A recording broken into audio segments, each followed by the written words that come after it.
Hello बच्चा party. देखो JEE main 2026 का ये क्वेश्चन आया हुआ था। लॉज ऑफ मोशन का क्वेश्चन है बच्चा। इसको बनाने के लिए बहुत लंबा चौड़ा कैलकुलेशन करना पड़ेगा, लेकिन इसको हम लोग क्विक कैलकुलेशन कैसे कर सकते हैं इसका देखो।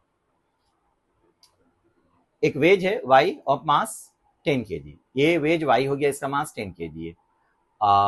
And all frictionless surfaces and the inclined surface makes 37 degree with the horizontal. The block X with mass 2 kg, ये X हो गया, 2 kg mass is placed at the highest point of the wedge as shown in the figure. At t equal to 0, wedge Y is pulled towards right with constant force F equal to 24 Newton. Towards right pull कर रहे हैं हम लोग. Taking the block X at rest at t equal to 0, the time taken by it to slide down 8.8 meter on the slope, while Y is on the move. जब y move कर रहा होगा तो ये x को नीचे आने में कितना, नीचे 8.8 मीटर नीचे आने में कितना टाइम लगेगा। तो टाइम अगर हम लोग t मान लेते हैं तो उसका जो टाइम, इस डिस्टेंस 8.8 मीटर अगर हम लोग मानते हैं तो t टाइम कितना लगेगा स्टार्टिंग फ्रॉम रेस्ट इस डिस्टेंस कवर करने के लिए। तो बच्चा उसका फॉर्मूला हम लोग डायरेक्ट लिख सकते हैं, रूट अंडर 2s/a। ओके, तो हमको यह a या फिर इसको हम लोग मान लेते हैं a1। ये a1 एक्सेलरेशन किसका है, x का एक्सेलरेशन है। तो ये x का एक्सेलरेशन अगर पता चल जाएगा, डिस्टेंस 8.8 मीटर है, टाइम यहां से डायरेक्ट निकाल सकते हैं।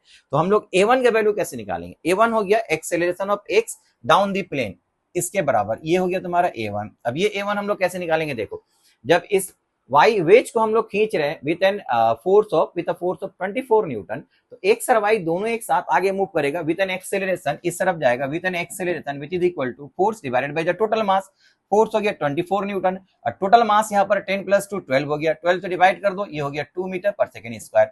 ठीक है, तो जैसे ये वेज y इस तरफ मूव करेगा with an acceleration of 2 metre पर सेकेंड स्क्वायर, तो ये वेज बन गया नॉन इनर्शियल फ्रेम। और नॉन इनर्शियल फ्रेम के ऊपर कोई भी ऑब्जेक्ट रखा हुआ तो उसके ऊपर स्यूडो फोर्स एक्ट करता है। तो इसके ऊपर एक स्यूडो फोर्स एक्ट करेगा जिसकी वजह से इसका इस साइड में एक फोर्स एक्ट करेगा, दैट इज m इंटू ए। अब उस m इंटू ए का यहाँ एक कॉम्पोनेंट होगा, ये एंगल 37 डिग्री, तो यहाँ पर हो जाएगा एम ए कॉस 37 डिग्री। और इस डायरेक्शन में उसका वेट का कंपोनेंट रहता है, that is m g sine 37 degree. Ultimately x नीचे आ रहा है तो एम जी साइन 37 डिग्री ज्यादा होगा, तो रिजल्टेंट फोर्स हो जाएगा m g sine 37 minus m a cos 37।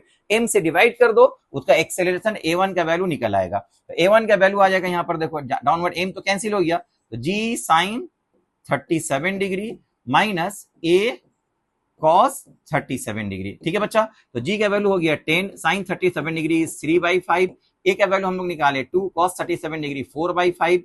5 यहाँ पर एलसीएम ले लो, यहाँ पर 30 minus 8 which is equal to 22/5 metre पर सेकेंड स्क्वायर। यही वैल्यू हमको यहाँ पर पुट कर देना है। तो 2 इंटू एस का वैल्यू हो गया तुम्हारा कितना, डिस्टेंस कवर करने के लिए बोला 8.8। 8.8 को हम लोग 88/10 लिखते हैं। ठीक है, और a1 का वैल्यू यहाँ पर आ गया 22/5, तो यहाँ पर पुट कर दो 22/5, 5 ऊपर चला जाएगा। तो बच्चा यहाँ से कितना आ रहा, देखो 22 से ये कट करो 4 होगा, 5 2 10, यहाँ नीचे 10 कैंसिल हो गया, तो t का वैल्यू हो गया √4, 4 का स्क्वायर रूट कर दो 2 सेकेंड। तो your correct answer is 2 second. तो this is option 1 is your correct answer.